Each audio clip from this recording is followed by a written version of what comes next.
দয়া, তুমি লাশটাকে তদন্ত করো। জি স্যার।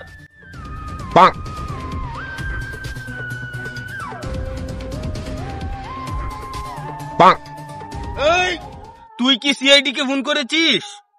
জি স্যার, আমি ফোন দিয়েছি।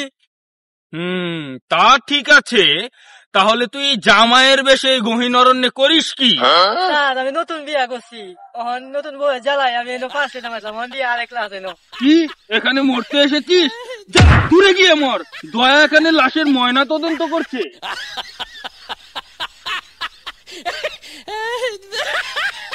দয়া, লাশের পকেটে মালপানি কিছু পেয়েছো? না স্যার, কিছু তো পাইনি, সারা তো ফকিরনি, ভিখারি। আরেকটা লস প্রজেক্ট। আচ্ছা বাদ দাও, ডক্টর উল্লুকের কাছে একটা ফোন লাগাও তো। Okay sir.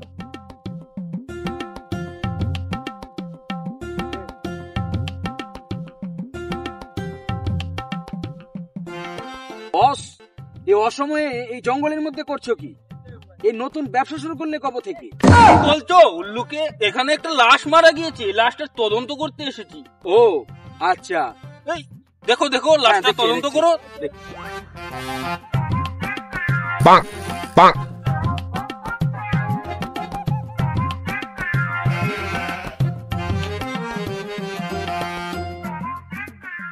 বস, দেখা শেষ। কি পেয়েছো উল্লুকে?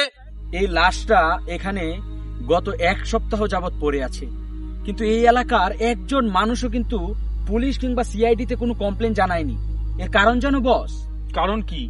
এর কারণ হলো এই পুরো এলাকার মধ্যে কিশোর গ্যাং একদম নিজেদের আস্তানা গেড়ে বসেছে। তাদের খেলাফ যদি কেউ কথা বলে তাহলেই তারা তাকে মেরে ফেলে। তাই এই খুনটা নিশ্চয়ই কিশোর গ্যাং করেছে, সেজন্য কেউ তোমাদেরকে জানানোর জন্য সাহস পায়নি। জল তাহলে এত দূর গড়িয়েছে? এই কিশোর গ্যাংকে খতম করতেই হবে তোমাদের। আচ্ছা, খুনিকে ধরার মতো কি কিছু পেয়েছো? অবশ্যই বস, এই যে এলাকা, এই এলাকার মধ্যে আমার যে অ্যাসিস্ট্যান্ট আছে না সারিকা, সেই সারিকার 8-10টা বয়ফ্রেন্ড রয়েছে। হ্যাঁ, ওদের মাধ্যমে এই এলাকায় কোথায় কোথায় কিশোর গ্যাংয়ের আড্ডা রয়েছে সেটা আমি সম্পূর্ণ জেনে নিয়েছি।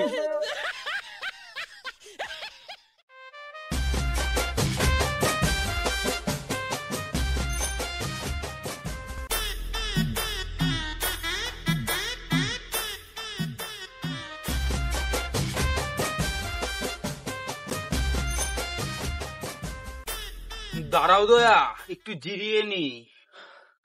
কিছু বুঝলে দয়া? আমরা সেই সকাল থেকে কিশোর গ্যাংকে খুঁজে বেড়াচ্ছি, কিন্তু তাদের টিকিটারও হদিশ পাচ্ছি না। বলুন তো স্যার, ওরা কোথায় লুকিয়ে থাকতে পারে? কি করে বলি বলো তো দয়া? কিন্তু এখানে গঞ্জিকার সুঘ্রাণ আসছে কোথা থেকে?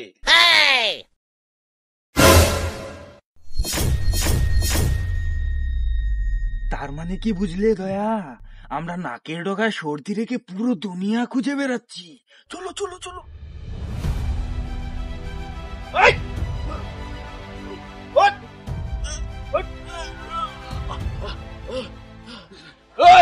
তুই নাকি এলাকায় মস্তানি করিস? জি না স্যার, জি না স্যার। লাশটাকে তুই কোন করে লিখে না? স্যার, আমার লগে স্যার গার রমি করছেন স্যার, এর লেগে এরে মারিয়েছি স্যার। লাশটাকে কিভাবে মারলি? স্যার, লাশটা স্যার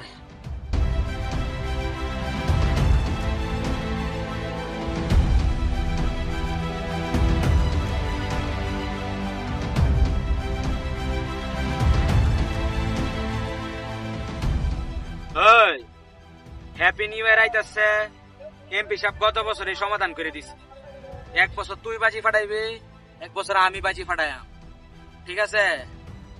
কোনো গ্যাঞ্জাম চাই না, এমপি সাহেবের নিয়মে চলবো। আর তুই যদি গ্যাঞ্জাম করতে চাস তাহলে গ্যাঞ্জাম কারে কয় এটা আমি তোরে দেখাই দিব। ঠিক আছে?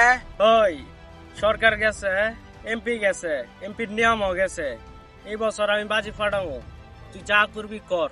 কি কইছস তুই? এত আশালারে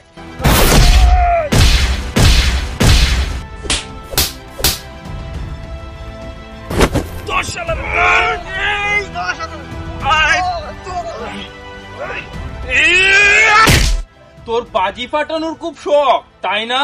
দাও তো দয়া, শালার বাজিগুলো ফাটিয়ে। স্যার না, না, না, না, স্যার, না, না।